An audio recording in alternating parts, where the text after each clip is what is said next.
ውድ የሰማይ ዜማ ተከታታዮች በያላችሁበት ሰላም ለእናንተ ይሁን። ዛሬም በአማረ ማሙ ተተርጉሞ የቀረበውን የካታኮምቡ ሰማዕት የተሰኘውን መጽሐፍ ክፍል 10 ይዘንላችሁ መጥተናል።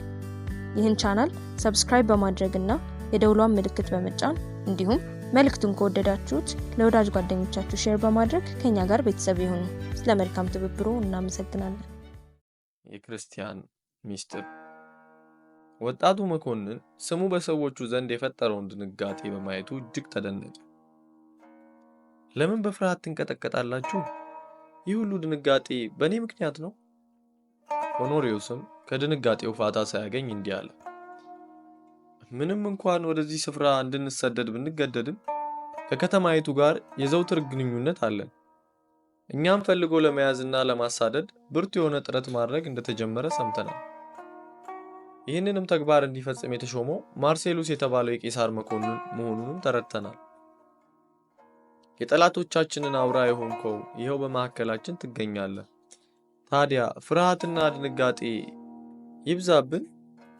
እንዲያው ለመሆኑ ልታጠፋን እዚህ ድረስ ለምን መጣ? ማርሴሉስም ምንም እንኳ የጠላቶቻችሁ አውራ ብሆንም እኔን ለመፍራት ምንም ምክንያት የላችሁም ሲል ተናገረ። አሁን ያለሁት ከስልጣናችሁ ስር ነው። እዚህ ልታስቀሩኝ ብትሹ የማመልጥበት መንገድ የለኝም። ልትገሉኝም ብትፈልጉ እንዴት አድርጌን ነፍሴን ማዳን እችላለሁ? እንደምታዩት በመካከላችሁ መውጫና መግቢያው የሌለው ሆኛለሁ።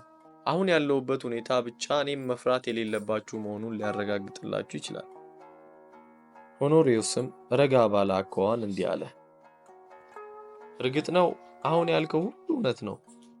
እኛ ካረዳን በቀር ወደ መጣበት ስፍራ መመለስ አትችልም። እንግዲያውስ የምነግራችሁን ነገር አድምጡኝ። እንደምታዩኝ የሮም ወታደር ነኝ። ትውልዴም በስፓኝ አገር ነው። አስተዳደጌ በስርዓትና በግብረ ገብነት የታነጸ በመሆኑ ከሕፃንነቴ ጀምሮ አማልክትን መፍራትና የሚፈለግብኝንም ግዴታ መፈጸም ተምሬያለሁ። ብዙ ሀገሮችን ተዘዋውሬ አይቻለሁ። እስከዛሬ አብዛኛው ጊዜን ያሳለፍኩት በወታደርነት አገልግሎት ላይ ነው። ዳሩ ግን እስከዛሬ ስኖር የእምነትን ነገር ችላ ብዬው አላውቅም። ትርፍ ጊዜን የማሳልፈው የግሪክና የሮምን ፍልስፍና በማጥናት ነው። ይህም ጥናቴ እታመንባቸው የነበሩትን ከራሴ እንኳ የማይሻሉትን አማልክቶቻችንን እርግፍ አድርጎ ወደ መቶ አደርሶኝ ከፕላቶና ከሲሴሮ የአንድ ከፍተኛ አምላክን መኖርና ለእርሱም መታዘዝ እንዳለብኝ ተረድቻለሁ። ይህንን አምላክ በሚገባ ላውቀው የሚችለው እንዴት አድርጌ ነው? ፈላስፎች ከሞት በኋላ ያለውን ሕይወት ድንቅ በሆነ ቃላት ያስረዳሉ። እንደኔ ያለ ተራ ሰው ግን ሚስጥሩን ሊደርስበት አይችልም። ከልብ የምመኘው የዚህን ሁሉ ሚስጥር አጣርቼ ለማወቅ በየጊዜው የምጠይቃቸው ካህናታችን ምንም ነገር ሊያስረዱኝ አልቻሉም። እነርሱ ሲፈጽሙ የሚታዩት ራሳቸው እንኳን የማያምኑባቸውን አሮጌ ወጎችና ስርዓቶችን ነው። የጥንቱ እምነት ሙት ሆኗል። ሰዎችም ስለ እርሱ ግድ የላቸውም።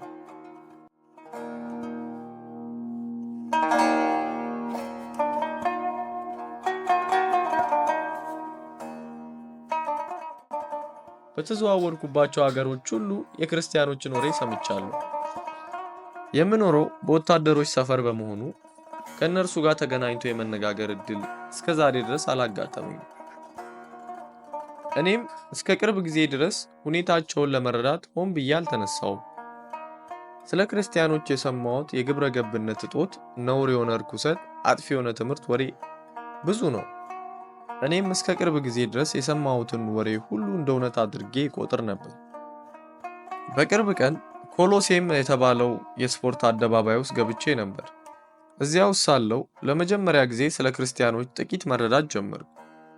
ማከር የተባለው ፍርሃት ምን እንደሆነ የሚያውቀው ተዋጊ ስህተት መስሎ የታየውን ነገር ከማድረግ ይልቅ ሕይወትን አሳልፎ መስጠትን እንደመረጠ አየሁ። ከዚህ ሁሉ ይልቅ አንድ በዕድሜ የገፋ ሽማግሌ የሞትን ወንዝ በደስታና በፈገግታ ሲሻገር አየሁ። ወጣቶች ልጃገረዶች የድል መዝሙር በመዘመር ራሳቸውን ለአውሬዎች ሲሰጡ የዓይን ምስክር ነበሩ። ለእርሱ ለወደደን ከኃጢአታችንም በደሙ ላጠበን።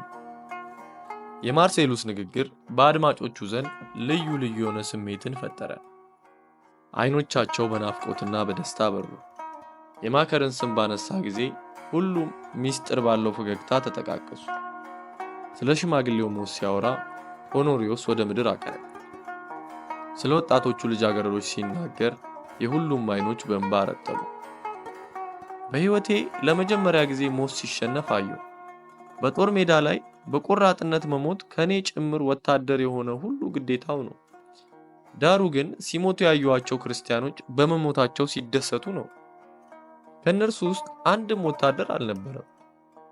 ያንን አስደናቂ ቆራጥነትን ካሳዩት መካከል አብዛኞቹ ወጣቶች ነበሩ። ከዚያን ቀን ወዲህ በሐሳቤ ውስጥ ሌላ ነገር አልገባም። የወደዳችሁ ማን ነው? ከኃጢአታችሁስ የሚያጥባችሁ ማን ነው? ያን የመሰለ ከፍተኛ ድፍረትና ተስፋ በውስጣችሁ እንዲነግስ ያደረገስ ማን ነው? እንዲህ ደጋግፎ እንድትጸኑ የሚያደርጋችሁስ ምንድን ነው? ከጥቂት ጊዜ በፊትስ ትጸልዩ የነበረው ለማን ነበር? እንደምታውቁት የበታቾቼን ልኬ እንዳጠፋችሁ ተሹሜያለሁ። መጀመሪያ ግን ስለ እናንተ በሚገባ ለማወቅ ምኞቴ ነው። የታላቁን አምላክ ስም ጠርቼ ይህ አሁኑ ጉብኝቴ ክፉ ነገር ሊያስከትልባችሁ እንደማይችል እምልላችኋለሁ። እንግዲህ የክርስትና ምስጢር ምን እንደሆነ አስረዱኝ።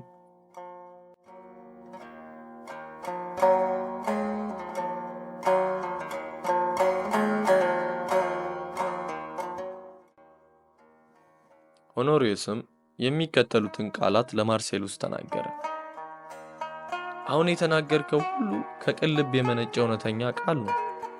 በንግግርህም የስለላና የጠላትነት ምኞት እንደሌለህና ከብዙ ጊዜ ጀምሮ ልብ ይመኘው የነበረውን የእውነት ነገር እንድትረዳ ወደዚህ ስፍራ የመራህ መንፈስ ቅዱስ ራሱ መሆኑን ለመረዳት ችያለሁ።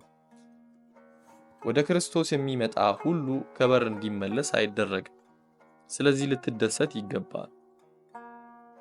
እዚህ ውስጥ ያያቸው ወንዶች ሆኑ ሴቶች ንብረታቸውን፣ ወዳጆቻቸውን፣ የነበራቸውን ክብርና ሀብት እርግፍ አድርገው ትተው ለክርስቶስ ሲሉ በረሃብና በፍርሃት በጭንቀት ለመኖር የመረጡ ናቸው። ሕይወታቸውን እንኳን ከምንም አይቆጥሯትም። ማንኛውንም ነገር ለእርሱ ለወደደን መስዋዕት አድርገዋል። ማርሴሉስ ሆይ ይህንን ሁሉ ለማድረግ የሚያስችል ከፍተኛ ስልጣን ሳይኖር አይቀርም ያልከው እውነት ነው። ይህንን ሁሉ ለማድረግ ያደረሰን የጭፈና እምነት ወይም ማታለል ወይም ከነፈሰው ጋር የመንፈስ ፍላጎት አይደለም። ይህንን ሁሉ ለማድረግ የሚገፋፋን ስለ እውነት ያለን ዕውቀትና ሕያው የሆነውን አምላክ ከልብ ስለምናፈቅር ነው። ዕድሜን ሙሉ ትፈልገው የነበረው አንድ ብርቅ የሆነ መዝገብ ነው። ይህንንም በእያንዳንዱ ሰው ልብ ውስጥ ሊኖር የሚችለውን ከፍ ያለ ዋጋ ያለውን መዝገብ ጠቅላላው ዓለም እንኳን ሊሰጥ አይችልም። ሕይወታችን ይህን በመሰለው አሰቃቂ ስፍራ ውስጥ እንዲወሰን ቢገደድም እንኳ ደስታ ተለይቶን አያውቅም። የሞታችን ጊዜ ሲደርስ በድል አድራጊነት ወደ በጎ ዓለም እንሻገራለን። ስለ ከፍተኛው አምላክ በሚገባ ለማወቅ ፈልጋለሁ ብለሃል። ይህ ከፍተኛ የምትለው አምላክ በእኛ እምነት በክርስቶስ አማካኝነት ራሱን ለሰዎች ገልጿል። እሱ ለታላቅነቱና ለስልጣኑ ብቻ ሳይሆን ለፍቅሩና ለምሕረቱ ወሰን የሌለው አምላክ ነው። እምነታችንም ወደ እርሱ እንድንጠጋ ስለሚያደርገን እርሱ ከልብ የሆነ ወዳጃችን፣ መኖሪያችን፣ መጽናኛችን፣ ተስፋችን፣ ፈጣሪያችን፣ ተቤዣችንና የአሁንም ሆነ የዘላለም አዳኛችን ነው።